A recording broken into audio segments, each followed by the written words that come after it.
কি অবস্থা নাবিল, ওই পেপার করা হয়েছে না? হ্যাঁ ভাইয়া করছি। তাহলে এখন আমরা এগুলোর প্রবলেম সলভিং করব। তুমি কোন কোন কোশ্চেনে প্রবলেম ফেস করছো বলো, ওগুলি করাই দেই, তো তাহলে তুমি আগে চলে যেতে পারবে যদি তোমারটা শেষ হয়ে যায়। এমসিকিউ এর 9 নাম্বারটা একটু দেখাই দিও ভাইয়া। এমসিকিউ কোশ্চেন নাম্বার 9 কি বলতেছে এখানে? Two copper wires were placed in series in a complete circuit. তো তাহলে দুইটা কপার ওয়্যার সিরিজে কানেক্ট করছে। ওকে, the electrons in the two wires have different values of drift velocity. তো একটা ড্রিফট ভেলোসিটি বেশি আর একটাতে ড্রিফট ভেলোসিটি কম, কোনটায় বেশি কোনটায় কম ওগুলো নিয়ে আমাদের বলবে পরে, সমস্যা নাই। তো এখন বলতেছে which of the following must be different for the two wires. তো ফার্স্ট অফ অল তোমার কাজটা কি, দুইটাই কি কপার ওয়্যার নাকি? তো কপার ওয়্যার যদি দোনোটাই হয় তো তাহলে আমাদের কারেন্টের ফর্মুলাটা কি বলতো? NAVQ, right Nabil? কারেন্টটা হলো NAVQ। তো এখন সিরিজে যেহেতু, তো তাহলে সিরিজে তো কারেন্ট সব জায়গায় সেম, তো তাহলে কারেন্ট হলো ফিক্সড। ওকে, যেহেতু কপার এর জন্য N যে number of charge particles per unit volume, তো এই জিনিসটা কি, এই জিনিসটা আমাদের ফিক্সড। তো এখন charge of the charge particle কারা? ইলেকট্রনরা। তো তাহলে কিউটাও কি হবে? ফিক্সড। তো তাহলে এখন ড্রিফট ভেলোসিটি যদি ডিফারেন্ট হয় তো what will be the reason for that? Because of the difference in cross sectional area. বুঝতে পারছো? জি ভাইয়া। এর জন্য ক্রস সেকশনাল এরিয়াটা হবে আমাদের অ্যানসার। ওকে ভাইয়া আমি 3টা পারিনি। 3 নাম্বার। ওকে, সো কোশ্চেন নাম্বার 3, তাহলে এটা একটু আমি পোর্ট্রেট মোডে নিয়ে নিই, তো তাহলে পুরো কোশ্চেনটা দেখা যাবে। ওকে, তো এখন দেখো এখানের মধ্যে কাজটা কি, আর diffraction grating has 300 lines per millimetre. তো এখানে থেকে আমরা কি করতে পারবো? ডি এর ভ্যালু বের করতে পারবো নাকি? আমাদের ফর্মুলা আছে না যে n lambda is equal to d sin theta নাকি লামিয়া? জি ভাইয়া। তো এখন আমাদের d is equal to what, যদি এরকম মিলিমিটারে থাকে d is equal to what, 1 into 10 to the power -3 divided by কতগুলি আছে? 300টা। তো তাহলে এটা হলো আমাদের d। এটা নিয়ে কোনো কনফিউশন আছে? না ভাইয়া। d এর ভ্যালু বের করলাম। ওকে, ভালো কথা। তো বলতেছে when laser light is directed towards the diffraction grating a diffraction pattern is observed on a screen. আচ্ছা, diffraction grating এর দিকে দিলে তো diffraction প্যাটার্নই পাবো, অন্য কিছু তো পাবো না। তো বলছে লাইটটাকে যখন নাকি diffraction grating এর দিকে দিলাম, diffraction একটা প্যাটার্ন পাইছি। ঠিক আছে, ভালো কথা, আমাদেরকে ভাবছে আমরা বুঝবো না। তো বলছে কি এরপরে the position of a first order maximum on the screen is shown. তো ফার্স্ট অর্ডার ম্যাক্সিমাটা এখানে ক্রিয়েট হয়েছে। আমাদের এই যে সাইন থিটাটা, এই থিটাটা কি এই অ্যাঙ্গেলটা না লামিয়া? জি ভাইয়া। এখন দেখো তো, এই হলো আমাদের একটা 90 ডিগ্রি, যে এই যে সেন্ট্রাল ম্যাক্সিমার ওখানে যে লাইনটা, ওইটা কি করবে? স্ক্রিনের সাথে একটা 90 ডিগ্রি ক্রিয়েট করবে। তো তাহলে distance from the grating and the screen হলো 2 মিটার, আর ফার্স্ট অর্ডার ম্যাক্সিমাটা সেন্ট্রাল ম্যাক্সিমা থেকে কতটুকু দূরে? 0.40 মিটার দূরে। তো তাহলে আমরা কি থিটার অ্যাঙ্গেল, থিটার ভ্যালুটা বের করতে পারবো না সাইন দিয়ে নাকি tan দিয়ে? তো বের করা যায়। tan theta is equal to what? Opposite by adjacent নাকি? জি ভাইয়া। এখানে অপোজিট সাইড কোনটা, অ্যাডজাসেন্ট কোনটা বলো তো?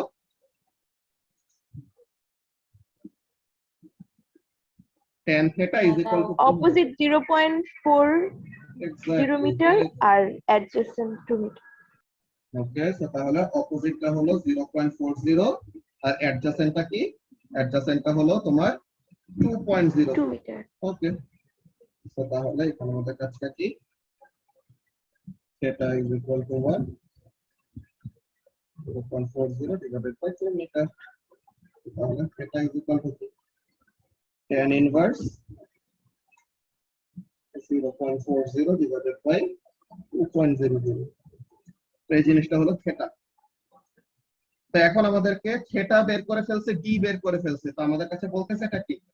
আমাদের কাছে বলতেছে যে which of the following calculation should be used to determine the wavelength in millimeter? ও আচ্ছা, ওয়েভলেন্থটা তারা মিটারে চায় না, ওয়েভলেন্থটা তারা কি চাইছে, মিলিমিটারে চাইছে।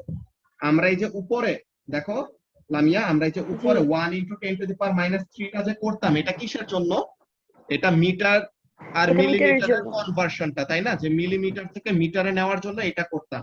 তো তাহলে আমাদেরকে জি ভাইয়া। চাইছে মিলিমিটারেই চাইছে, তো তাহলে এটা আমাদের করার দরকার নাই, তো উপরে জাস্ট কি আসবে 1, তাই না?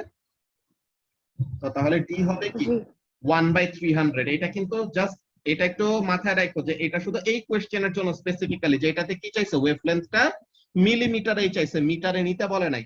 যদি মিটারে নিতে বলতো দেন তাহলে আমরা যেটা করছিলাম, এই যে এটা লিখছিলাম না, মিটারে নিতে বললে এইটাই করতে হইতো, ঠিক আছে?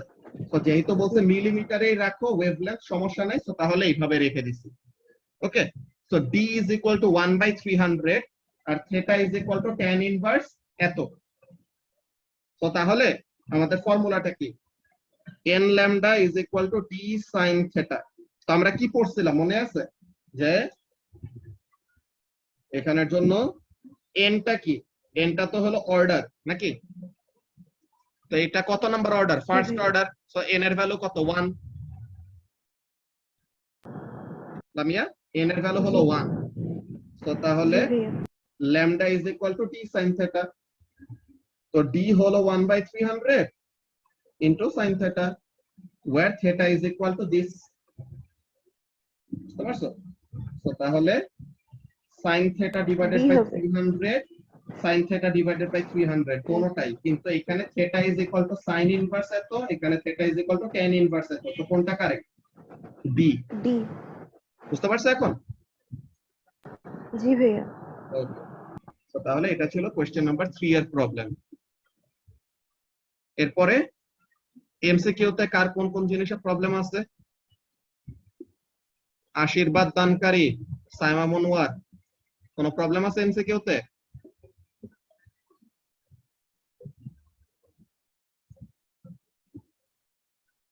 ওকে, এমসিকিউ তে কোনো প্রবলেম নাই। বাকি কারো আছে প্রবলেম এমসিকিউ তে? এমসিকিউ তে কিন্তু একদম ধুমধাম 10 মার্ক ইজিলি পেয়ে যাওয়া যায়, এখানে রাইট হইলে তো কোনো মার্ক কাটার জায়গায় নাই। সো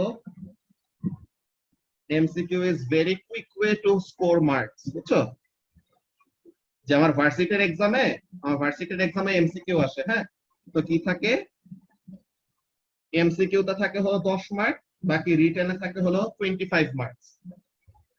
এমসিকিউ তে এত, বাকি রিটেনে এত, দেন ক্লাস টেস্ট যেগুলো হয়, ক্লাস টেস্টে 12.5 আর অ্যাটেন্ডেন্স হলো 2.5, তো এটাতে 2.5 থাকে। এমসিকিউটায় এই যে, আর এইগুলাতে মনে করো 10 এর উপরে ওরকম নরমালি মার্কস থাকে। তো এমসিকিউটায় 30 মিনিটস ফর 10 মার্কস, তো এইখানের মধ্যেই মনে করো যে 9, 8 এরকম টাইপের মার্কস উঠে যায়। তো এইটা তুললে পরে মনে করো যে পরে সিজিপিএ 4 পাওয়ার জন্য এত বেশি আর কষ্ট করা লাগে না। এই 25 মার্কে আমার লিখতে একটু সময় চলে যায়, যে ইউনিভার্সিটিতে উঠলে পাবলিকে যদি ঢুকো, বুঝছো, একটু ডিসঅ্যাপয়েন্টেড ফিল করবা।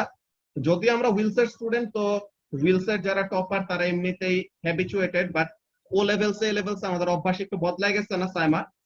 আগে তো আমরা লিখতাম অনেক বেশি, কিন্তু ও লেভেলসে অল্প অল্প লিখে মার্ক পেয়ে যাওয়া যায়, এর জন্য একটা অভ্যাস হয়ে যায় যে just to the point answer দিলেই হয়। কিন্তু ভার্সিটিতে উঠে একটা মারা খাবার, কি হবে, ভার্সিটিতে উঠলে স্যারদের অ্যান্সার ঠিক আছে, তুমি রাইট অ্যান্সার লিখছো 2 লাইনে, আরেকজন রাইট অ্যান্সারটা লিখছে সাথে আরো এক্সট্রা জিনিস লিখছে।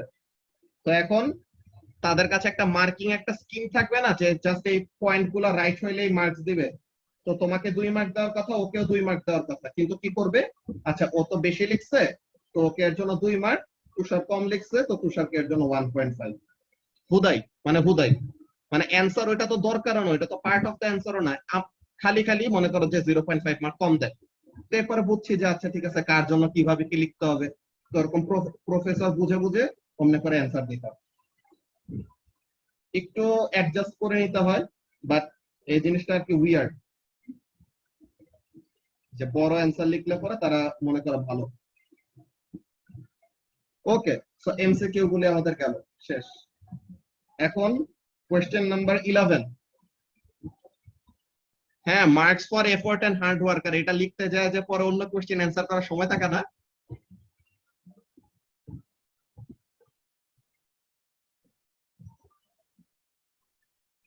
ওকে, সো তাহলে এখানে কোয়েশ্চেন নাম্বার 11। কোয়েশ্চেন নাম্বার 11 এ কারো কোনো কনফিউশন আছে? এটা তো তোমার ব্যক্তিগত ব্যাপার, মানে একদম স্যারদের মতো কথাবার্তা বলো, তুমি আসলে এরকম বদ স্যারদের মতো হবে, বুঝছো? ওকে, কোয়েশ্চেন নাম্বার 11 এ কারো কোনো প্রবলেম নাই। Question number 12।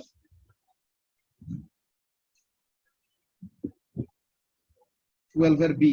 Okay, the student sets up the circuit and observes that। আমি 12 এর ক্যালকুলেশনটা বুঝি নাই। ও আচ্ছা, ঠিক আছে, তো তাহলে 12 পুরোটাই থাকে। তো a student is given the circuit diagram below। ওকে, তো একটা 12 কিলো ওহমের একটা রেজিস্টর, একটা 55 কিলো ওহমের একটা রেজিস্টর, 55 এর একটা ভোল্টমিটার লাগানো, আর সেল এর ভোল্টেজ হলো 1.5 ভোল্ট। এটার ক্যালকুলেশন বুঝো নাই? কি হয়েছে তোমার? আল্লাহ, এখানে আমাদের টোটাল রেজিস্ট্যান্স কত রিক্তি? 67 কিলো ওহম নাকি?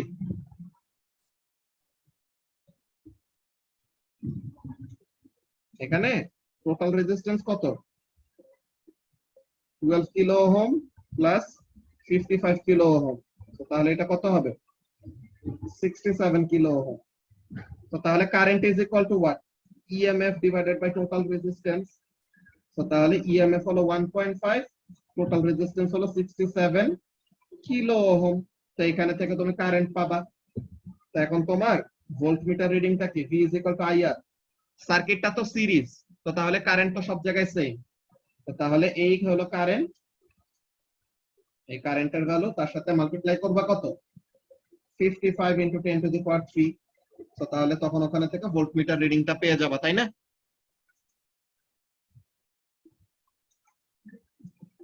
ওকে, সো এই পাইলা তুমি ভোল্টমিটার রিডিংটা, ঠিক আছে, ভালো কথা। তো এখন বলতেছে কি, the student sets up the circuit and observes that the reading on the voltmeter is lower than the value in A। তো তুমি A তে যে ভোল্টমিটার রিডিংটা এক্সপেক্ট করতেছিলা বা ক্যালকুলেট করে যা বের করছো, এর থেকে অ্যাকচুয়াল ভোল্টমিটার রিডিংটা হলো কম। কেন? রিজনিং গুলো কি হইতে পারে সাইমা? একটা রিজনিং হইতে পারে ইন্টারনাল রেজিস্ট্যান্স নাকি? আর একটা রিজনিং হইতে পারে কি, যে সার্কিটের মধ্যে আমাদের যে ওয়্যার গুলি আছে, যে কানেক্টিং ওয়্যার গুলি আছে, এই কানেক্টিং ওয়্যার গুলাকে আমরা কি ধরি? নেগলিজিবল রেজিস্ট্যান্স ধরি, কিন্তু তাদেরও কি থাকতে পারে? তাদেরও একটা অল্প হলে রেজিস্ট্যান্স থাকতে পারে, যার জন্য it will effect the value of current. এরপরে কি হতে পারে? এই যে ভোল্টমিটারটাকে যে প্যারালেলে অ্যাড করছি, ভোল্টমিটারের রেজিস্ট্যান্সটা কি? ভোল্টমিটারের রেজিস্ট্যান্সটা যদি এই কম্পোনেন্টের রেজিস্ট্যান্সের কাছাকাছি হয়, তো তখন কি হবে? Are certain amount of current will flow through the voltmeter, তাই না সাইমা? তো ভোল্টমিটার দিয়ে যদি কোনো কারেন্ট ফ্লো করে, তো তখন কি হবে? সার্কিটটা কি আর সিরিজ সার্কিট থাকলো নাকি একটা প্যারালাল সার্কিটের মতো হয়ে গেল? একটা মিক্সড সার্কিটের মতো হয়ে গেছে না এখানে? তো তাহলে ভোল্টমিটারের রেজিস্ট্যান্সটা আরো বেশি কি হওয়া লাগবে? হাই হওয়া লাগবে। মনে আছে আমরা কেন এরকম বলছিলাম সাইমা, যে ভোল্টমিটারের রেজিস্ট্যান্স ইনফিনিটলি হাই থাকা লাগে? কেন? তাহলে যেন ভোল্টমিটারের ভিতর দিয়ে কোন রকমের কি না হয়, কোন রকমের কারেন্ট ফ্লো না করে। ওকে, সাইমা চলে গেছে, তো ওর প্রবলেমটাই দেখাইতেছিলাম এখানে বসে বসে। ঠিক আছে, দেখে নিতে পারবে, সমস্যা নেই, আমরা এমনিতে অ্যান্সারটা দেখো। ওকে,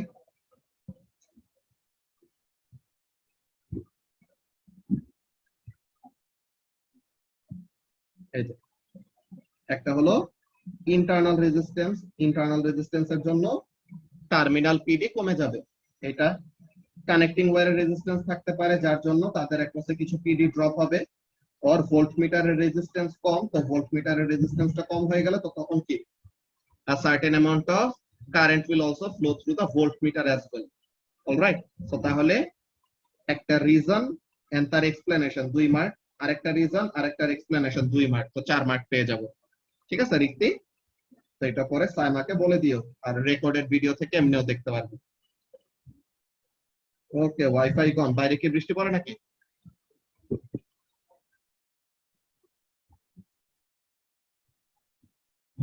ওকে, ঠিক আছে, সমস্যা নাই। তো এখন কোশ্চেন নাম্বার 12 গেল, দেন কোশ্চেন নাম্বার 13।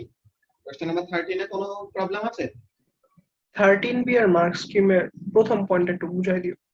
ওকে, 13B এর মার্ক স্কিমের প্রথম পয়েন্ট কি বলছে? 13B তে, for a particular passenger in an aircraft, the noise from the engine travels as a wave towards the passenger from the front.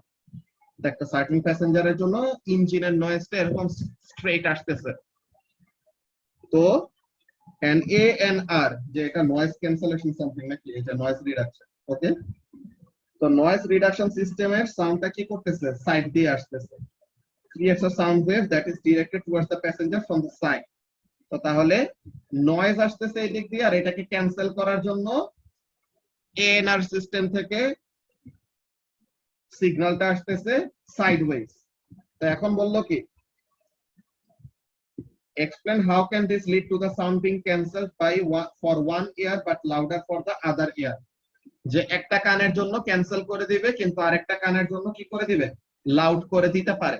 কেন?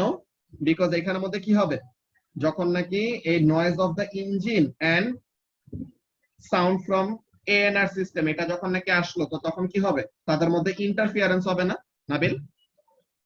হ্যাঁ ভাইয়া। ওকে, সো এখন এখানের মধ্যে আমরা দেখি যে পয়েন্টটা কি বলছে। আচ্ছা, সাইমা আবার আসছে। তো সাইমা, তোমার ওই এক্সপ্লেনেশন গুলি এখানের মধ্যে আমরা বলছি, বুঝছো, যে তিনটা জিনিস হতে পারে। একটা হলো সেলের ইন্টারনাল রেজিস্ট্যান্স আছে, সো এটার জন্য কি হবে? টার্মিনাল পিডি কমে যাবে।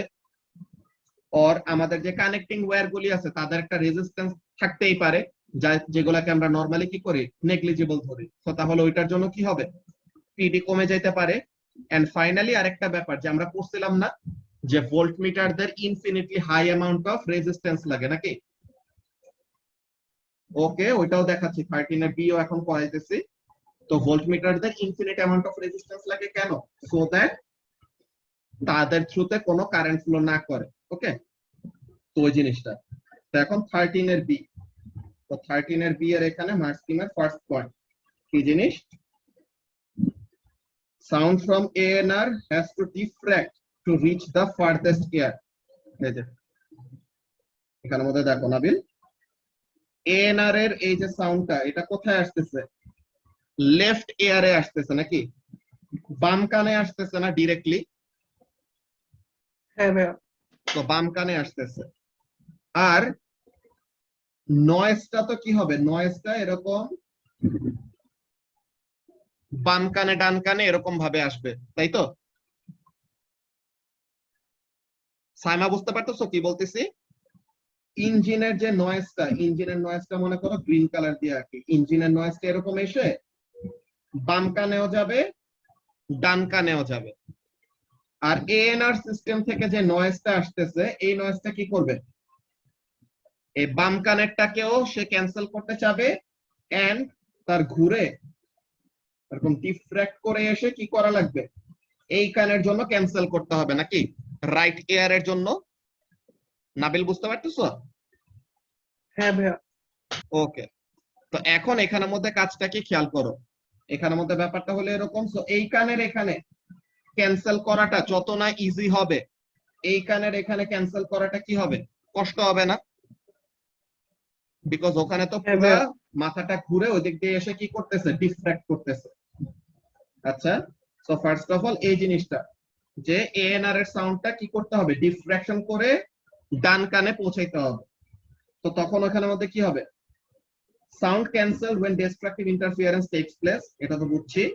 আর যখন কনস্ট্রাকটিভ ইন্টারফিয়ারেন্স হবে তো তখন সাউন্ডের ইন্টেন্সিটি বা লাউডনেস হবে বেশি। তো destructive interference is where they are in antiphase, constructive interference is where they are in phase. Oh my god, এত কঠিন কঠিন পয়েন্ট, মানে এই চারটা পয়েন্ট তো একদম পারতাই না। তারপরে লাস্ট পয়েন্টটায় প্রবলেম। লাস্ট পয়েন্টটায় প্রবলেম কি? when distance between ears is half the wavelength, তো তখন কি হবে? এয়ার গুলার মধ্যে ডিসটেন্স যদি কি হয়? হাফ ওয়েভলেন্থ হয়, তো তখন কি দেখো, এইখানে ওয়েভ গুলার মধ্যে যে পাথ ডিফারেন্স, এইখানে পাথ ডিফারেন্সটা কত হবে?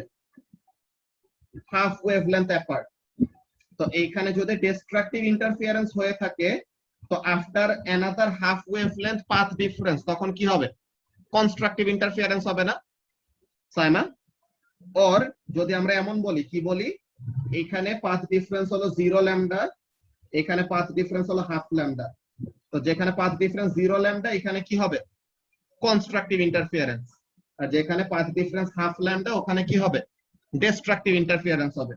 তো এখন তুমি বলতে চাচ্ছ যে ওই 20 সেন্টিমিটার ভ্যালুটা কই থেকে পাইছি, তাই না?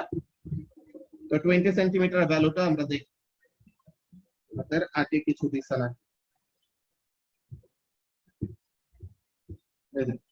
এখানের মধ্যে দেখো তো আমাদের ওয়েভলেন্থের ভ্যালুটা কত। ওয়েভলেন্থটা 40 সেন্টিমিটার না Saima?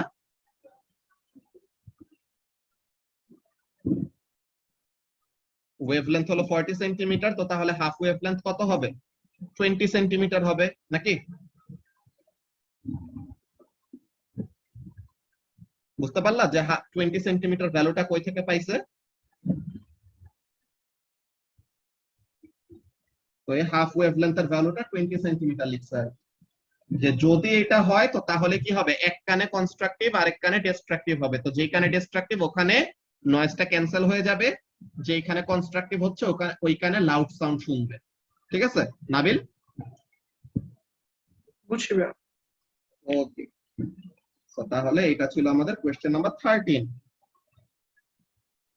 Active noise reduction, ANR। ওকে, সো কোশ্চেন নাম্বার 13 গেল। কোশ্চেন নাম্বার 14,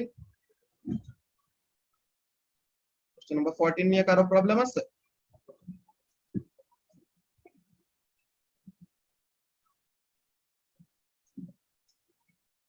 কোশ্চেন নাম্বার 15, 15 বিতে আমার প্রবলেম আছে ভাইয়া।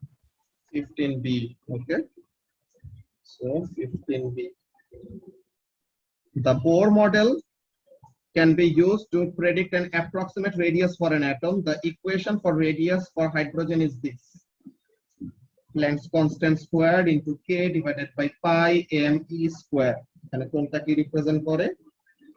m দিয়ে হলো mass of electron, e দিয়ে হলো চার্জ, k দিয়ে হলো আমাদের এটা অ্যাকচুয়ালি ইলেকট্রিক ফোর্সের ক্যালকুলেশনের সময় কনস্ট্যান্টটা আসে, বুঝছো? 8.85 into 10 to the power minus 12, okay. R h টা হলো প্ল্যাঙ্কস কনস্ট্যান্ট। কোনটা কি এটা জানার দরকার নেই, এটা আমরা পারবো। তো বলছে কি where m is the mass of the electron, ঠিক আছে, ভালো কথা। A student suggests that for a speed of attometer per second, neutrons would have a wavelength similar to the radius of hydrogen atom. আচ্ছা, একটা neutron যদি এত স্পিডে move করে তো তাহলে নিউট্রনের ওয়েভলেন্থ আর হাইড্রোজেন অ্যাটমের ওয়েভলেন্থ সমান সমান হবে, হাইড্রোজেন অ্যাটমের রেডিয়াস আর। তো বলতেছে determine whether the student is correct, mass of neutron হলো এত। তো আমরা কি জানি ডি ব্রগলি ওয়েভলেন্থের ফর্মুলা কি সাইমা? h/mv নাকি? D Broglie wavelength is equal to Planck's constant divided by momentum। তো তাহলে এখানে থেকে যদি আমরা বের করি কি জিনিস, ওয়েভলেন্থটা কত আসে? 6.63 times 10 to the power minus 34, mass 1.67 times 10 to the power minus 27, velocity 1.4 times 10 to the power 7। তো কত আসে এটা?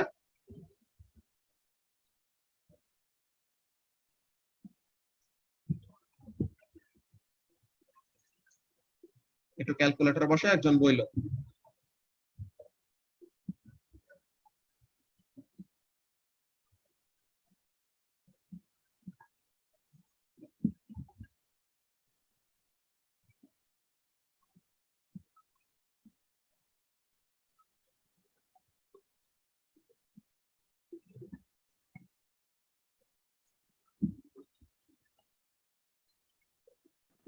-2.84 into 10 to the power minus 14।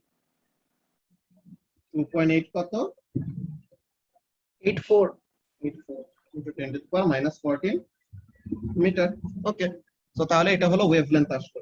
এখন আমরা রেডিয়াসটা যদি বের করি, তো রেডিয়াসের এখানে মধ্যে দেখো ইটা কি, ই তো চার্জ অফ ইলেকট্রন। তো এখন এখানে রেডিয়াসের ফর্মুলাতে যদি বসাই, 6.63 times 10 to the power minus 34 এর স্কয়ার k হলো 8.85 into 10 to the power minus 12 ওকে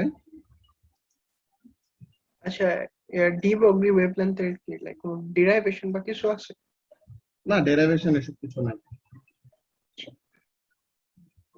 দেন পাই তো পাই ইলেকট্রনের মাস হলো 9.11 into 10 to the power minus 31 kg আর ইলেকট্রনের চার্জ হলো 1.6 times 10 to the power minus 19 square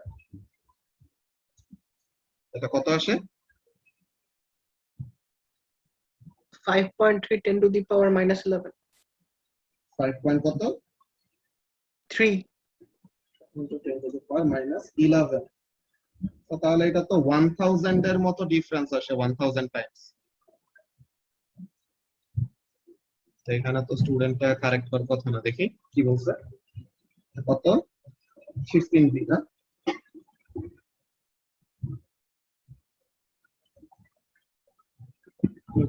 5.3 times 10 to the power minus 11 or 2.8 times 10 to the power minus 14. So neutron wavelength is not similar to the size of radius, so the student is incorrect. শেষ wavelength এর এটা যে de Broglie wavelength এর formula de Broglie wavelength এর formula পড়ছিলাম না যে wave particle duality পড়তে সময় সাইমা ডি ব্রগলি wavelength এর ফর্মুলা হলো এইটা যে কোন একটা পার্টিকেলের ওয়েভলেন্থ বের করার জন্য এটা করি যে Planck's constant divided by momentum বুঝছো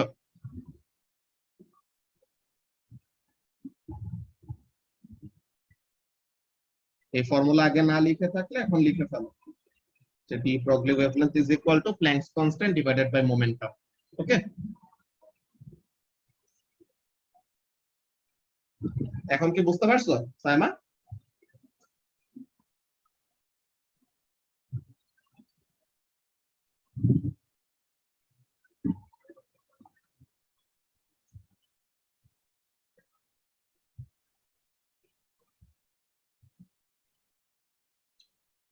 আচ্ছা আর মারিয়া এনজেড ভাই বলছে যে এনজেড ভাইকে ডাইরেক্টলি নক দিতে এনজেড ভাই নতুন মেসেঞ্জার গ্রুপ খুলবে ওটার মধ্যে তোমাকে অ্যাড করে দিব ওই রেজিস্ট্রেশনের টাইম ওকে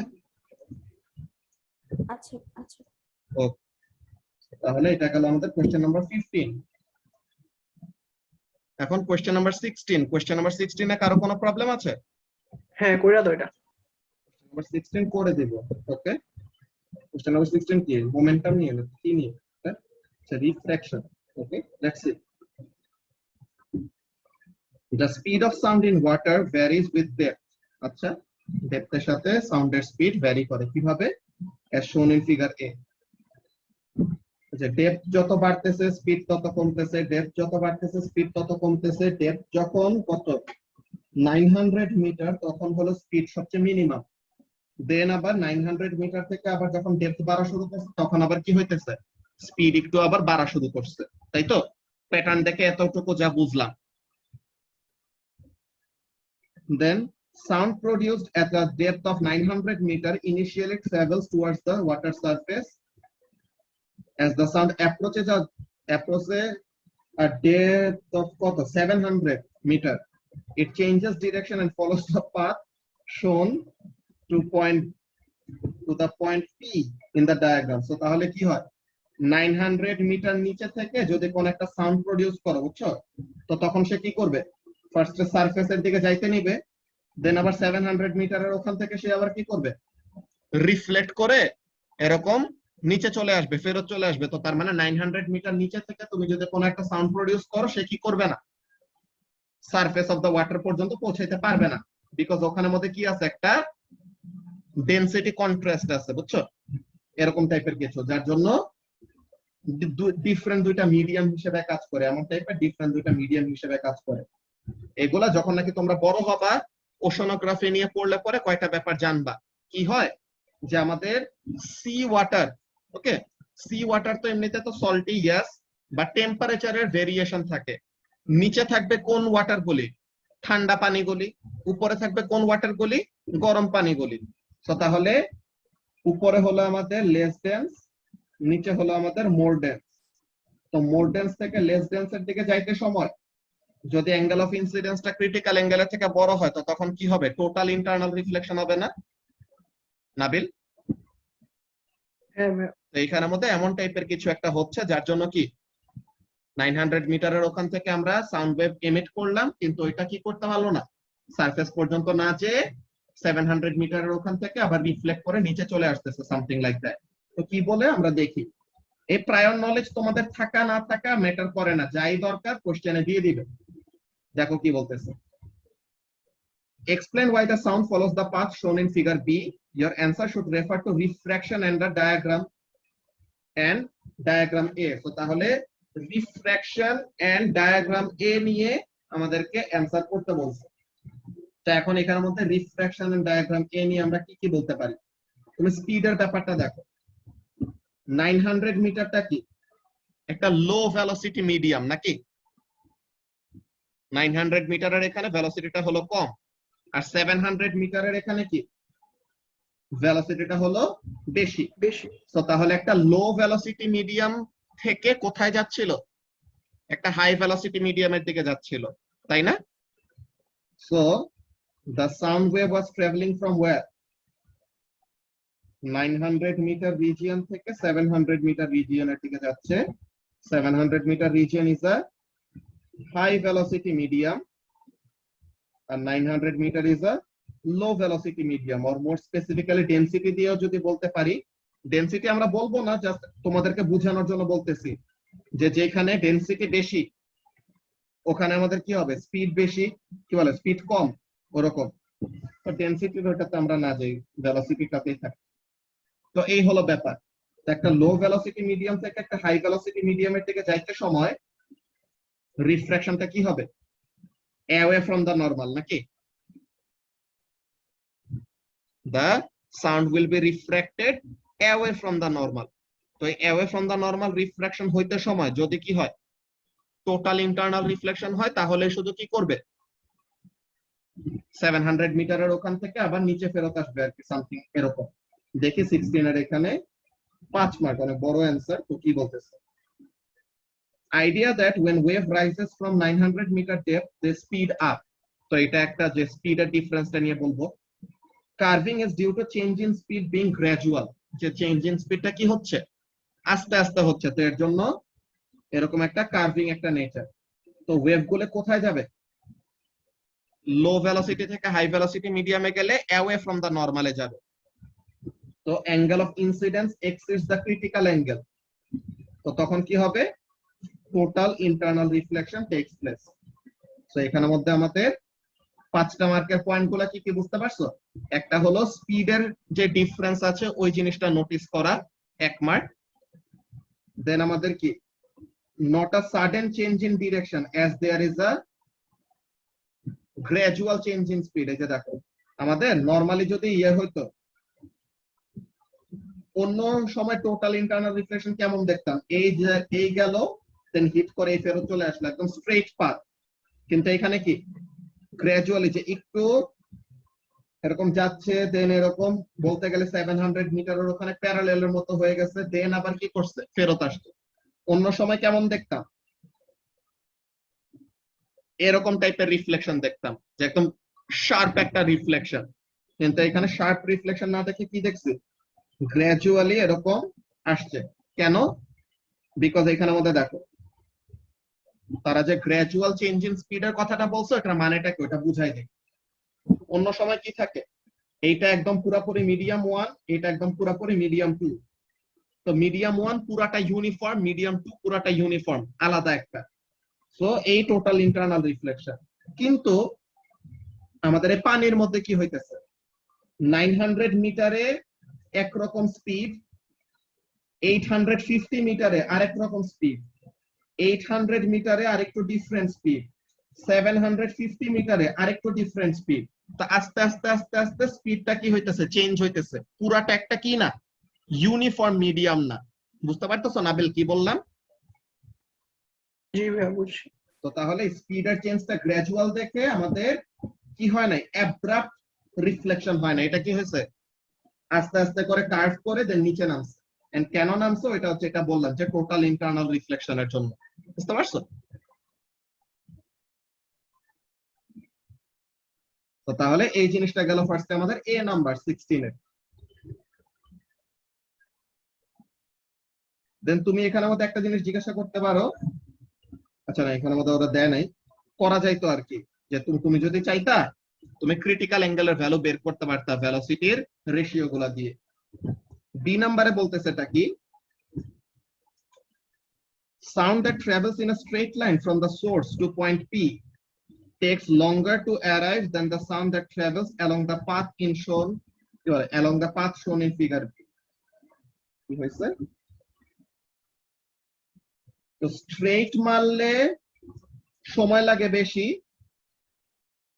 এই যে কার্ভ এই পাথটা এই দিক দিয়ে সময় লাগতেছে কম। কেন? এখানের মধ্যে দেখো তো, স্ট্রেট যখন নাকি যাবে নাবিল, স্ট্রেট যখন নাকি যাবে পুরাটা জায়গায় কি লো ভেলোসিটি রিজিয়ন দিয়ে যাচ্ছে, তাই না? হ্যাঁ। কিন্তু যখন নাকি কার্ভ পাথ দিয়ে যাচ্ছে দেখো তো, সে যত উপরে যাচ্ছে ভেলোসিটিটা কি বাড়তেছে না? তো এই রিজিয়নটায়, এই যে এই রিজিয়নটায় the speed of the wave is significantly higher, তো তাহলে সে তখন কি করে, তাড়াতাড়ি মুভ করে চলে যায়। তো তাহলে ইভেন দো কার্ভড পাথ মানে কি ডিসটেন্সটা বেশি কভার করতেছে, কিন্তু ভেলোসিটি যেহেতু উপরে বেশি, তো এর জন্য কার্ভড পাথে কি করতেছে, তাড়াতাড়ি পয়েন্ট পি তে পৌঁছাইতে পারতেছে। বুঝতে পারলা কি বললাম? বুঝলি? তো আমাদের এই নিচের রিজিয়নটা এটা পুরোটা হলো লো ভেলোসিটি মিডিয়াম। তো লো ভেলোসিটিতে স্ট্রেট পাথে গেছে, ইয়েস ডিসটেন্স কম কভার করছে কিন্তু তার স্পিডটাও অনেক কম, কিন্তু কার্ভড পাথ দিয়ে যখন নাকি যাবে ওখানে কি স্পিডটা সে বেশি পাবে, তো লম্বা ডিসটেন্সটাও স্টিল তাড়াতাড়ি কভার করবে।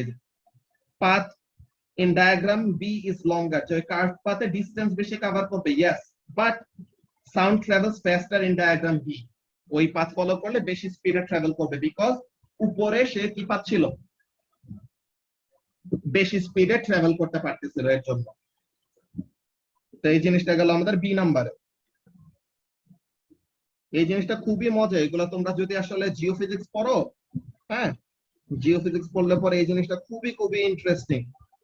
এগুলা আমরা যে সাইসমিক ওয়েভ দিয়ে মাটির নিচে কতগুলি লেয়ার আছে, বুঝছো, মাটির নিচে কতগুলি লেয়ার আছে, ওই সব জিনিসগুলা এরকম টোটাল ইন্টারনাল রিফ্লেকশন করে করে আসলে বের করা যায়।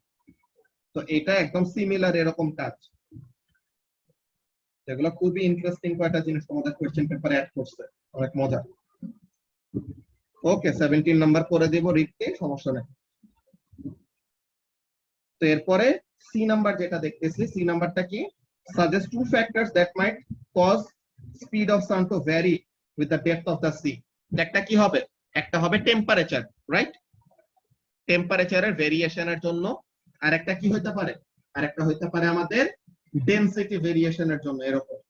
তো এখানে আমাদের কাজগুলো কি কি বলছে, টেম্পারেচার ভেরিয়েশন, ডেনসিটি ভেরিয়েশন, আর একটা তারা দিয়েছে প্রেসার ভেরিয়েশন। এরকম দুইটা লিখলে আমাদের হবে। ওকে নাবিল? হ্যাঁ। সো কোশ্চেন নাম্বার 16 আমাদের গেল। আচ্ছা এই মিটিং এর টাইম 1 মিনিটের মতো আছে, নেক্সটটাই জয়েন করো, ওখানে কোশ্চেন নাম্বার 17 থেকে কন্টিনিউ করতেছি।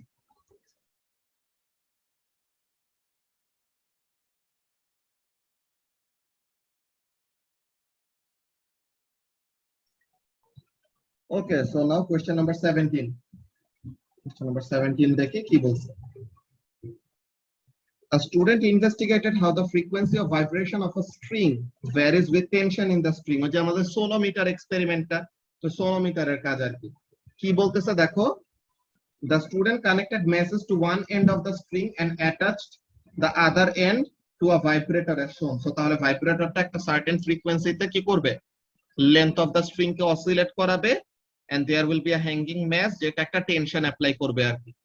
তো লেন্থটা ফিক্স রাখবে, ভাইব্রেটিং ফ্রিকোয়েন্সিটা ফিক্স রাখবে। তো এখানে আমাদের দেখবে যে টেনশন চেঞ্জ করলে পরে কিভাবে স্ট্যান্ডিং ওয়েভের প্যাটার্নটা চেঞ্জ হয়, সামথিং লাইক দ্যাট।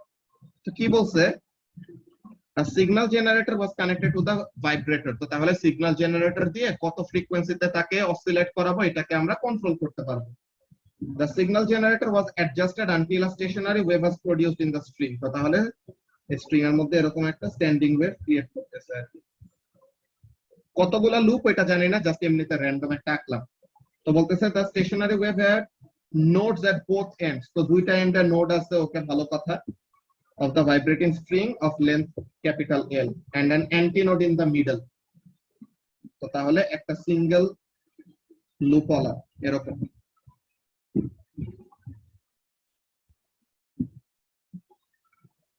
সো এটা ঠিক আছে। So this is the standing wave that is created. এই দুই এন্ডে হলো নোড, মাঝে হলো অ্যান্টিনোড। ওকে, তো বলতেছে explain how nodes and antinodes are created on the string. কিভাবে ক্রিয়েট হয়?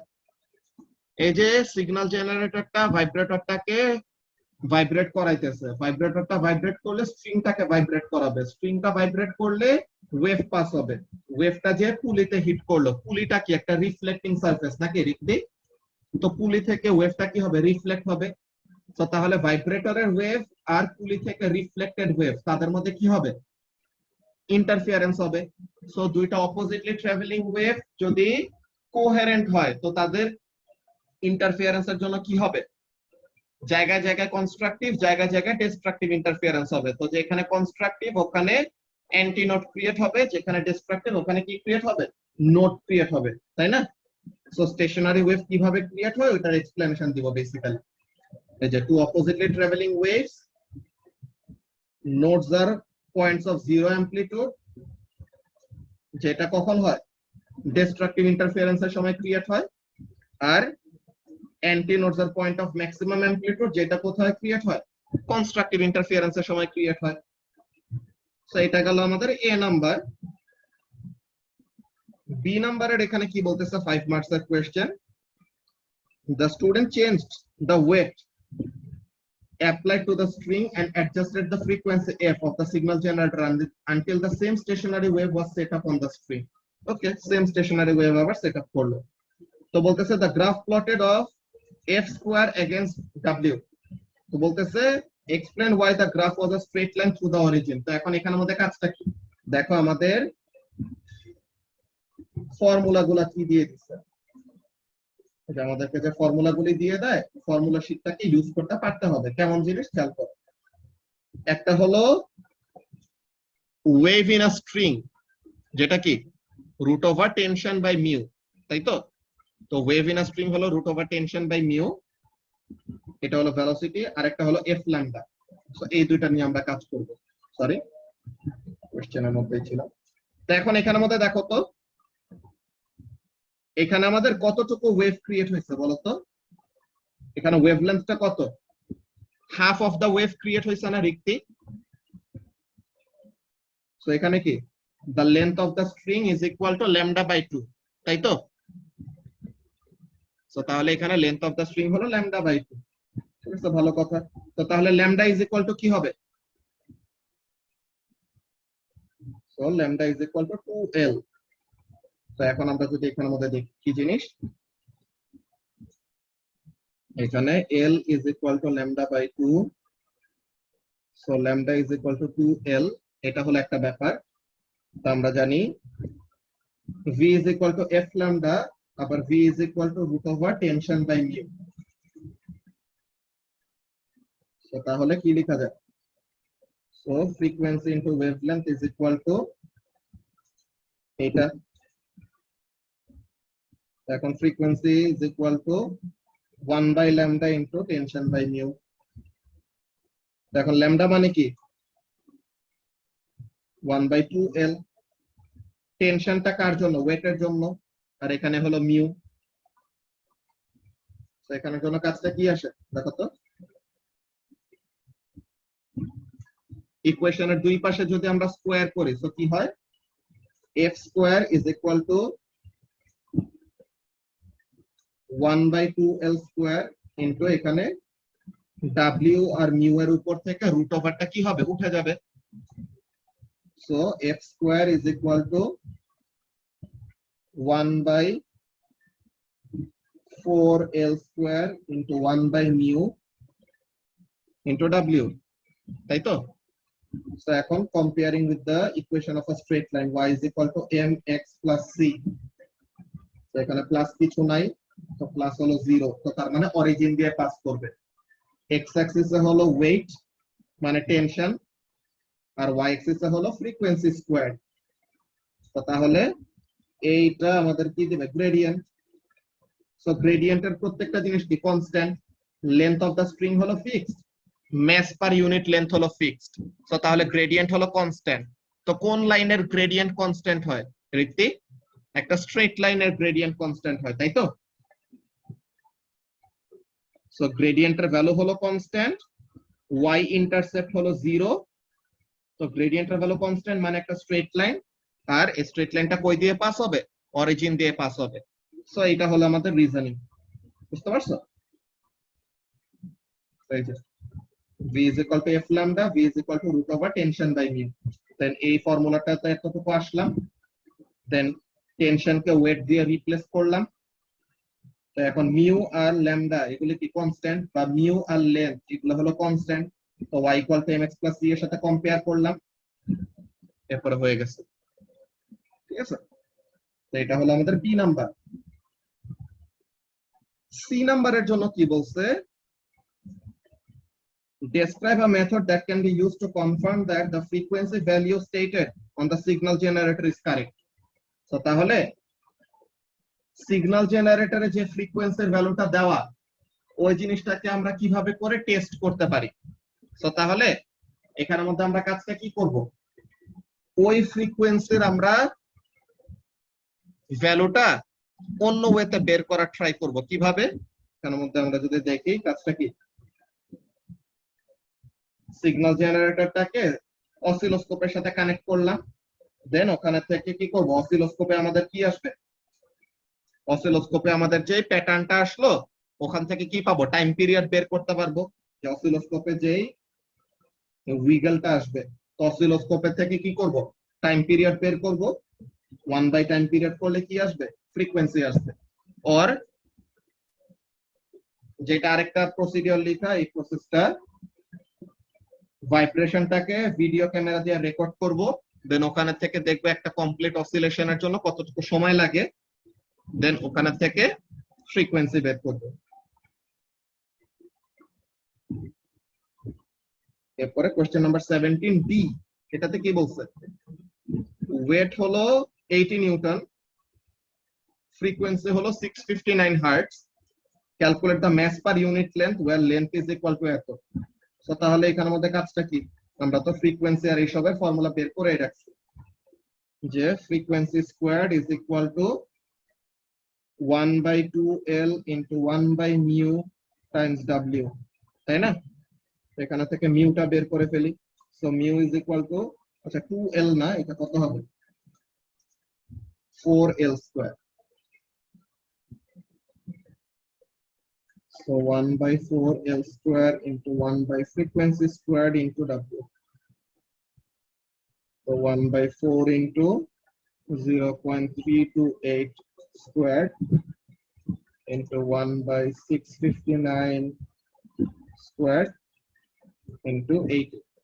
এটা করলে পরে পেয়ে যাব কত আসে? 4.3 times 10 to the power minus 4। ঠিক আছে রিক্তি? তো এই মুয়াজের কোশ্চেন নাম্বার 17 এর প্রবলেম শেষ। এরপরে কোশ্চেন নাম্বার 18। কোশ্চেন নাম্বার 18 এ কারো প্রবলেম আছে?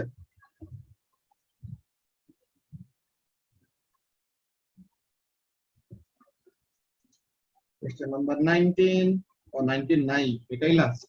Wow, so we are done with this paper.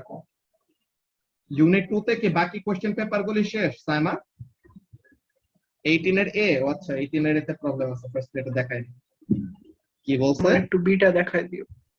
Okay, so এখন 4 identical resistors A B C D are placed in the circuit as shown. তো এ হলো বাইরে, B সিরিজে, ডি হলো বি সি এর প্যারালালে। ওকে, তো এখন এখানের মধ্যে কাজটা কি বলতেছে? Determine the power dissipated in each of the resistors. Resistance of each resistor is কত? 2 ওহম। তো এখন তাহলে 2 ওহম, তো সার্কিটের কারেন্ট বের করতে পারবো না সাইমা? তো এইটা 2, এইটা 2, এইটা 2, এইটা 2। তো তাহলে প্যারালাল কম্বিনেশনের জন্য রেজিস্ট্যান্স আসে কত? প্যারালাল কম্বিনেশনের জন্য 1/2 plus 1/4 is equal to 1 by total resistance in parallel combination. এখানে প্যারালেলের জন্য কত আসে? 4/3 4/3 ওহম। ওকে, আর total resistance in the circuit কত? RA প্লাস RP নাকি? তো তাহলে 2 প্লাস 4/3,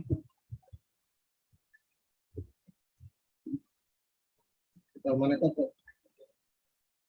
10/3 নাকি? হ্যাঁ ভাইয়া। তো টোটাল রেজিস্ট্যান্স পাইলাম নাকি সাইমা? তো টোটাল রেজিস্ট্যান্স জানি, টোটাল ভোল্টেজ জানি, তো তাহলে কি টোটাল কারেন্ট বের করতে পারবো না?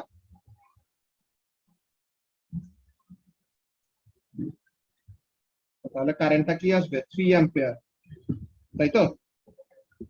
সার্কিটের টোটাল কারেন্ট কত আসলো সাইমা? 3 অ্যাম্পিয়ার আসলো। তো তাহলে এখন এর জন্য যদি পাওয়ার বের করি, P ইজ ইকুয়াল টু কি? I স্কয়ার R নাকি? তো তাহলে কারেন্ট হলো 3 স্কয়ার, আর হলো 2, তো তাহলে কত? 9 ইনটু 2 18 ওয়াট। তো পাওয়ারটা কত আসলো এর জন্য? 18 ওয়াট। এখন এটা কি হবে? উপরে নিচে যাবে, নিচে যাবে 2 অ্যাম্পিয়ার, উপরে যাবে 1 অ্যাম্পিয়ার। কেন? ইনভার্স রেশিও অফ রেজিস্ট্যান্সে ডিভাইড হয়, তাই না সাইমা? তো তাহলে এটা দিয়ে গেল কত? 2 অ্যাম্পিয়ার।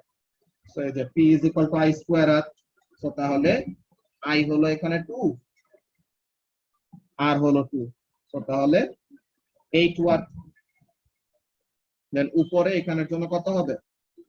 কারেন্ট হলো 1, রেজিস্ট্যান্স হলো 2, তো তাহলে 2 ওয়াট। এটার জন্য কত? 2 ওয়াট। তো তাহলে 2 প্লাস 2 প্লাস 8 প্লাস 18, এটা থেকে কি পেয়ে যাব? টোটাল পেয়ে যাব। বুঝতে পারলা সাইমা? আচ্ছা, ইনভার্সের পার্টটা একটু বুঝাবা। কোনটা আছে? Current is divided in the inverse হ্যাঁ রেশিও অফ হ্যাঁ হ্যাঁ রেজিস্ট্যান্সেস, এটা যে এখানের হ্যাঁ মধ্যে ভাইয়া। দেখো, নিচে হলো তোমার 2 ওহম, উপরে হলো তোমার 4 ওহম, আর কারেন্ট আসতেছে কি? 3 অ্যাম্পিয়ার কারেন্ট। তো এখন কোনটার ভিতর দিয়ে কত কারেন্ট যাবে, এটা আমাদের বের করাটা কি মেইন কাজ। তো এখন দেখো রেজিস্ট্যান্সের রেশিও কত? 2:1। যে 4:2 কে কি করা যায়? 2:1 লেখা যায় নাকি? রেজিস্ট্যান্সের রেশিও এইটা, মানে এইটা কাটাকাটি করে, এটা বুঝছো? হ্যাঁ এটা হলো ভাইয়া, বুঝছি। রেজিস্ট্যান্সের রেশিও। তা এখন সাম অফ রেশিও কত? 3। সাম অফ রেশিও 2 প্লাস 1 3। তো তাহলে উপরে কতটুকু যাবে, নিচে কতটুকু যাবে? তো উপরের জন্য কি হবে? উপরের জন্য রেশিওর পার্ট কত? 2, আর সাম অফ রেশিও কত? 3, আর টোটাল কারেন্ট কত? 3 অ্যাম্পিয়ার। তো তাহলে পরে এখানে কত অ্যাম্পিয়ার আসে? 2। আর নিচে আমাদের রেশিওর পার্ট কত? 1 নাকি? হ্যাঁ ভাইয়া। নিচে আমাদের রেশিওর পার্ট আসে হলো 1, আর টোটাল রেজিস্ট্যান্স হলো কত? সাম অফ রেশিও 3, আর এটা কি আসে? টোটাল কারেন্ট হলো এটা, তো 1 অ্যাম্পিয়ার। এটা হয়তো কখন? যদি কারেন্টটা রেজিস্ট্যান্সের রেশিওতে যাইতো, কিন্তু কারেন্টের রেশিওটা কি হবে? রেজিস্ট্যান্সের উল্টাটা হবে না? বুঝতে পারতেছো কি বলতেছি? যে এখানের জন্য দেখেন, তার সাদা পেজে এরকম আলাদা করে দেখেন,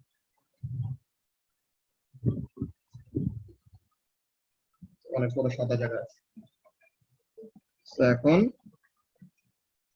রেশিও অফ রেজিস্ট্যান্সেস 4:2, তো তার মানে কত? 2:1। তো তাহলে রেশিও অফ কারেন্ট কি হবে? এটার উল্টাটা হবে নাকি? এটা বুঝছো নাবিল? রেশিও অফ কারেন্টটা হবে রেশিও অফ রেজিস্ট্যান্সের উল্টাটা, ইনভার্সটা, এটা বুঝছো? তো এখন তাহলে কারেন্টের ভ্যালুগুলো বের করব। তো সাম অফ রেশিও কত কারেন্টের?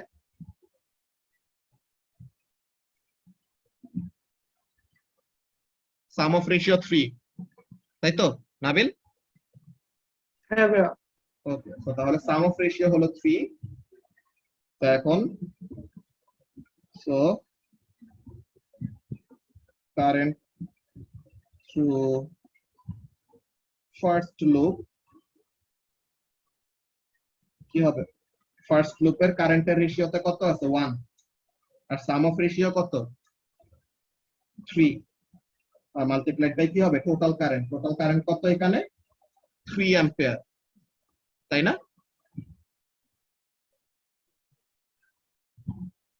তো এখানে থেকে কারেন্ট কত আসবে নাবিল? 1 অ্যাম্পিয়ার আসবে নাকি?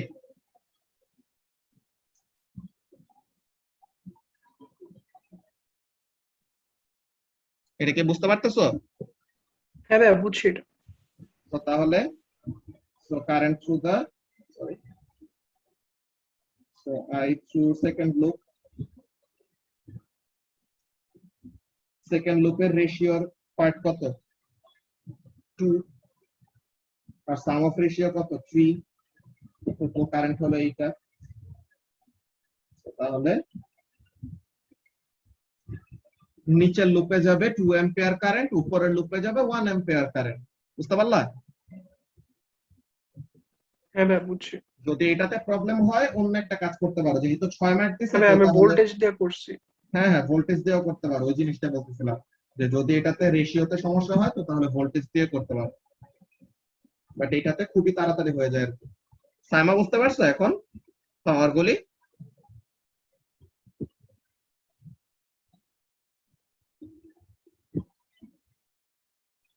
ওকে, এখন বি নাম্বারে বলছে without further calculation what would happen to the power dissipated by A if resistor D were disconnected from the circuit?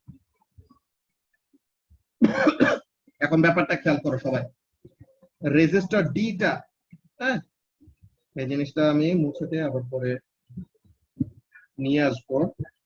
Just চিন্তা করো, রেজিস্টর ডি টা যদি সার্কিট থেকে চলে যায় তো সার্কিটটা কি হয়ে গেল? একটা সিরিজ সার্কিটে কনভার্ট হয়ে গেল না সাইমা?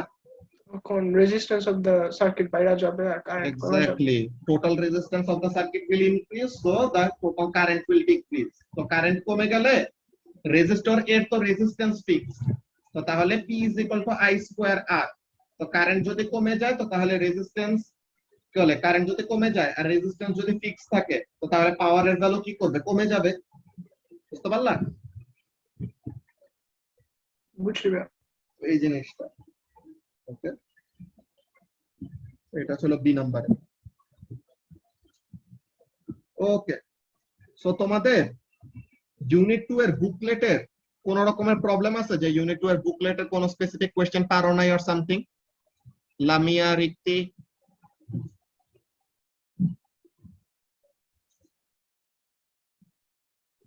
ইউনিট 2 এর বুকলেটটা কিন্তু আমাদের পুরাটা শেষ করে ফেলতে হবে, ঠিক আছে? কিছুই পারো না সাইমা? এগুলা করে তো মান ইজ্জত খাইবা, এক্সাম হলে যা বলবা যে আরে সবাই কিছু শিখা নাই, কিছুই পারি না কোশ্চেন পেপারে।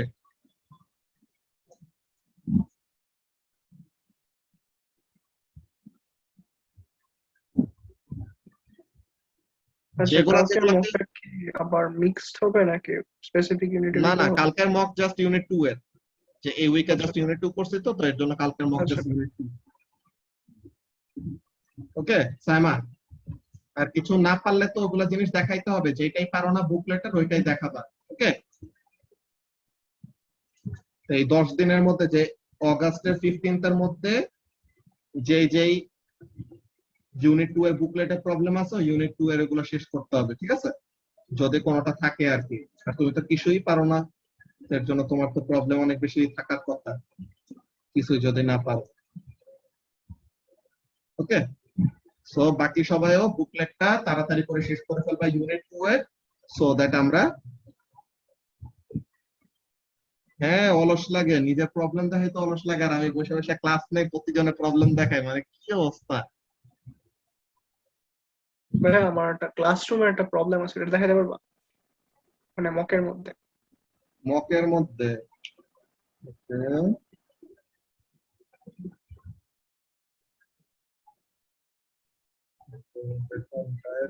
কত নম্বর মক? যে লাস্টেরটা আগেরটা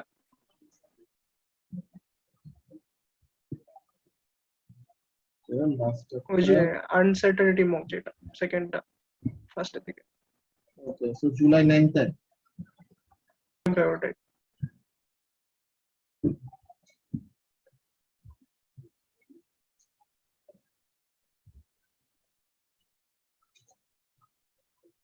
তারিখ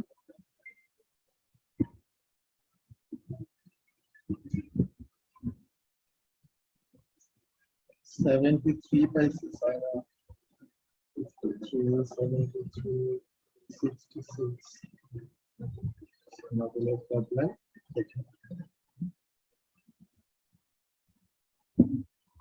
কোনটাই না না লেখি না আমি পারি না কোশ্চেন পেপারে যাও আচ্ছা কোশ্চেন টাইমে যাই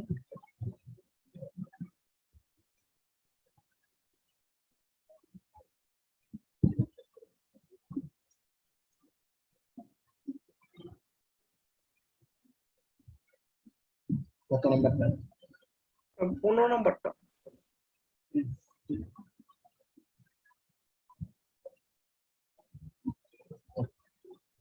আর এখানে এইটা তো তোমাদের ইয়েতেও পাওয়ার কথা কি বলে এক্সাম প্র্যাকটিস কোশ্চেনও থাকার কথা দেখি the diagram shows a circuit set up by a student যে একটা 6 ভোল্ট সাপ্লাই আছে এখন একটা ভোল্টমিটারকে কি করছে দেখছো ভোল্টমিটারের রেজিস্ট্যান্স অনেক অনেক হাই না ভোল্টমিটারকে সে ভুলে সিরিজে কানেক্ট করে দিছে কত ওহমের রেজিস্টর ভোল্টমিটার একটা 10 মেগা ওহম ওকে তো এখন বলতেছে the reading on V1 is 6 volt and the reading on V2 is 0 volt কেন because V1 একাই কি করতেছে V1 একাই তো পুরো সার্কিটের ভোল্টেজটা নিয়ে নিতেছে তাই না আচ্ছা হ্যাঁ তো তাহলে এখানের মধ্যে তুমি এমন ভাবে করতে পারো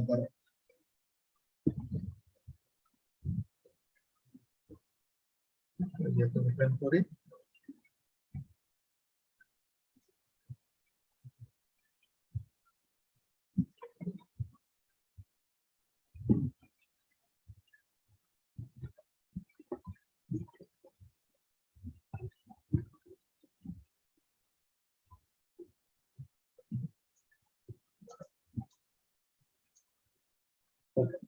এখন এখানের মধ্যে দেখো তুমি দুই ভাবে কাজ করতে পারো একটা কি করতে পারো total resistance of the circuit বের করবা সো ওর রেজিস্ট্যান্স হলো 10 মেগা ওহম ওর রেজিস্ট্যান্স হলো 10 ওহম তো তাহলে সার্কিটের ওভারঅল রেজিস্ট্যান্স কত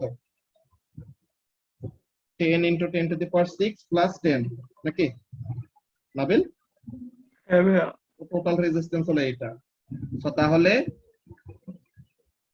V1 is equal to কি I into resistance of voltmeter 1 এখন কারেন্ট কত EMF হলো 6 টোটাল রেজিস্ট্যান্স হলো 10 into 10 to the power 6 plus 10 এটা হলো কারেন্ট আর এ হলো রেজিস্ট্যান্স রেজিস্ট্যান্স কত 10 into 10 to the power 6 এটা কত আসে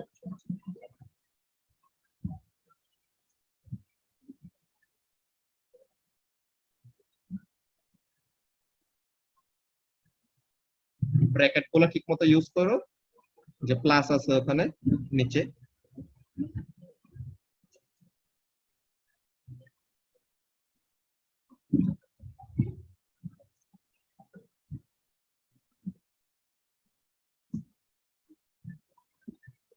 $5.999 5.999 or approximately কত 6 আর V2 কি হবে I into R2 I হলো 6 divided by 10 into 10 to the power 6 plus 10 R or resistance কত শুধু 10 ওটা কত আসবে 0.000000 এরকম approximately 0 বুঝতে পারছো হ্যাঁ ভাইয়া এরপরে কি বললো এখন সে 10 ওহম রেজিস্টরটাকে রিপ্লেস করে দিছে তো 10 ওহম রেজিস্টরটাকে সরাই কি করলো একটা আননোন রেজিস্ট্যান্স নিয়ে আসছে আর এখন এই 10 ওহম রেজিস্টরটা সরায় কি নিয়ে আসলো একটা আননোন রেজিস্টর নিয়ে আসছে আর তো এখন what is the total resistance in the circuit এই 10 এই আর আর এই V2 এই ভোল্টমিটারের রেজিস্ট্যান্স কত? 10 × 10⁶ না নাবিল? হ্যাঁ ভাইয়া। তো এই সময় এখন এইটার রেজিস্ট্যান্স কেন ধরতেছি? একটু আগে তো এই নাম্বারে ধরলাম না। এটা একটা কোশ্চেন আসতে পারে তোমার মাথায়। তো ব্যাপারটা দেখো, তখন তো ওই যে কারেন্ট যাইতেছিল না, বাট এবার যাইতেছে। ওইটা যাইতেছিল না, ওভাবেও বলতে পারো, আরেক ভাবে বলতে পারো কি, দেখো 1/10 + 1/10 × 10⁶। তো তাহলে কি হয়? Is equal to 1 by total resistance. তো এখন এখানে সময় টোটাল রেজিস্ট্যান্স বের করে দেখো তো কত আসে। 9.99999 এরকম আসে। তো তার মানে কি 10 ওহমই থাকে, তাই না? যে আইডিয়াল যে সিচুয়েশন, যে রেজিস্টর রেজিস্ট্যান্স কম আর ভোল্টমিটার রেজিস্ট্যান্স তার তুলনায় অনেক অনেক বেশি, তো তখন কি থাকে, ওভারঅল সার্কিটের রেজিস্ট্যান্সের মধ্যে সে কি করে না, কোন রকমের ইফেক্ট আনে না। বুঝতে পারছো? তো এ পার্টে এরকম অবস্থা ছিল, ঠিক আছে নাবিল?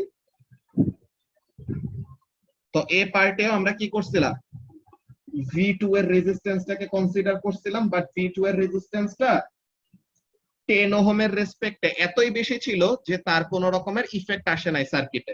ওকে, এইটা নিয়ে কোনো এটা নিয়ে কোনো প্রবলেম নাই। Very good.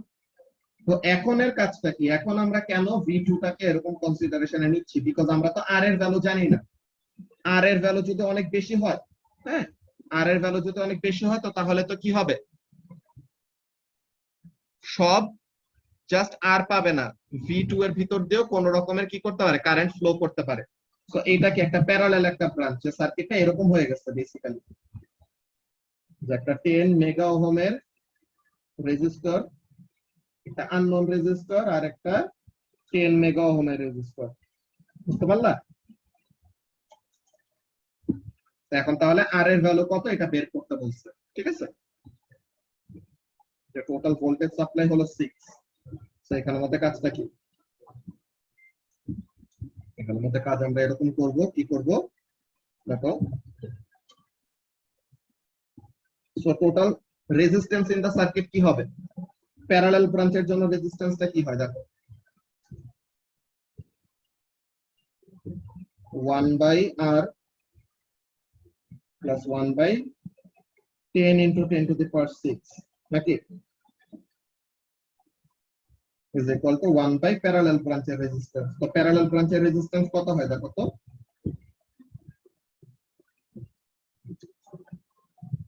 R × 10 × 10⁶, তাহলে এটা হবে 10 × 10⁶ প্লাস R, তো 1 বাই आंसर। তো তার মানে উল্টা যাবে আর কি, 1 by RP is equal to এইটা। তো তাহলে প্যারালাল ব্রাঞ্চের রেজিস্ট্যান্স কি হবে, R × 10 × 10⁶ divided by 10 × 10⁶ plus R। এটা বুঝছো প্যারালাল ব্রাঞ্চের রেজিস্ট্যান্সটা? হ্যাঁ ভাইয়া।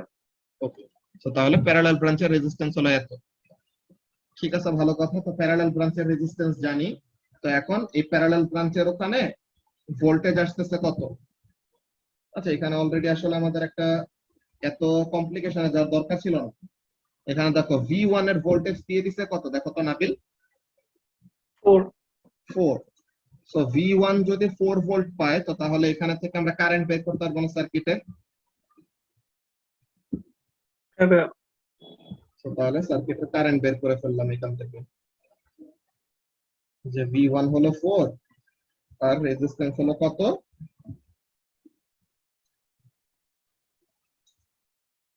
10 × 10⁶, যে V1 এর যে রেজিস্ট্যান্সটা, এই হলো আমাদের কারেন্ট।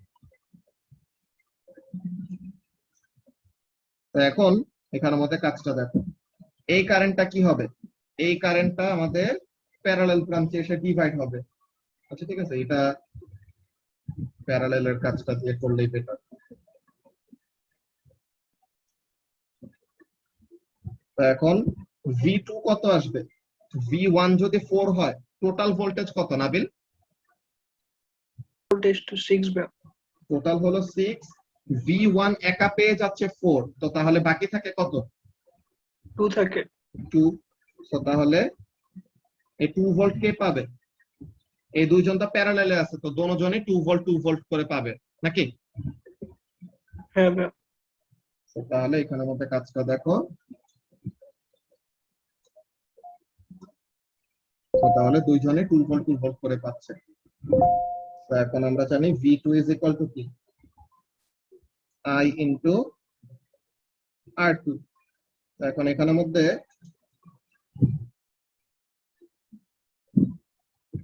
V2 হলো আমাদের 2, কারেন্ট হলো এইটা, আর প্যারালেলের ওভারঅল রেজিস্ট্যান্স কত বের করছি? আর পিটা কত বের করলাম? R into 10, R into 10 into 10 to the power 6 divided by 10 into 10 to the power 6 plus R নাকি? তো এখানে থেকে R টাকে সাবজেক্ট করে আর বের করতে পারবো না। হ্যাঁ ভাইয়া। তো এইটা একটা ওয়ে, এটা অনেক পেঁচানো ওয়ে হয়েছে আর কি। আর একটা ইজি ওয়ে যেটা করা যায়, ইজি ওয়েটা এরকম করব। কেমন জিনিস? কারেন্ট এখান থেকে বের করলাম, তো এই কারেন্টের থেকে প্যারালেলের রেজিস্ট্যান্সের ভ্যালু বের করব। ওকে, যে দেখো এখানে তো আমরা ভোল্টেজ জানি, কারেন্ট জানি, তো তাহলে প্যারালেল রেজিস্ট্যান্সের ভ্যালুটা বের করব। এন্ড তখন এই প্যারালেলের ফর্মুলা দিয়ে যায়, এই ফর্মুলা দিয়ে প্যারালেলের ভ্যালু অলরেডি জানি, তো আর এর ভ্যালুটাকে বের করে ফেলবো এখান থেকে। ঠিক আছে, ওই সেম জিনিসটাই জাস্ট আমরা এই জেনারেল ইকুয়েশনটা যে বের করছিলাম, এটা করাতে একটু পেঁচানো হয়েছে, এটা করা লাগলো না। এমন কাজ দেখো, এখানে থেকে বলো তো আরপি এর ভ্যালুটা কত আসে? 5 ইনটু 10 টু দি পাওয়ার 6 আসে নাকি? দেখো তো, এইটা হলো আরপি, এটা হলো আরপি। তো তাহলে আরপি এর ভ্যালুটা কত আসে? 5 into 10 to the power 6 ohm আসে না?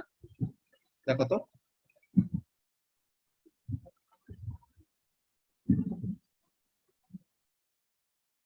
হ্যাঁ ভাইয়া। তাহলে আরপি হলো এটা। তো আমরা কি জানি?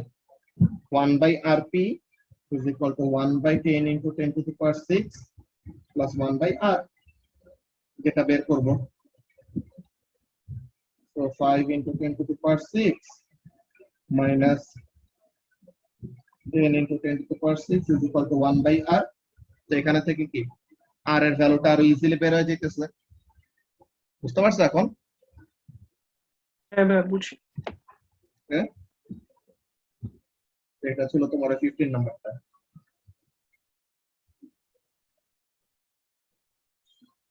ওকে, তো তাহলে আমাদের আজকের ক্লাস এখন এখানে শেষ। কালকে তো তোমাদের টেস্ট আছে 7টা বাজে। ওকে, রিক্তে ভালো মতো প্রিপারেশন নিও ইউনিট 2 এর উপরে কালকে। আল্লাহ হাফেজ, টাটা।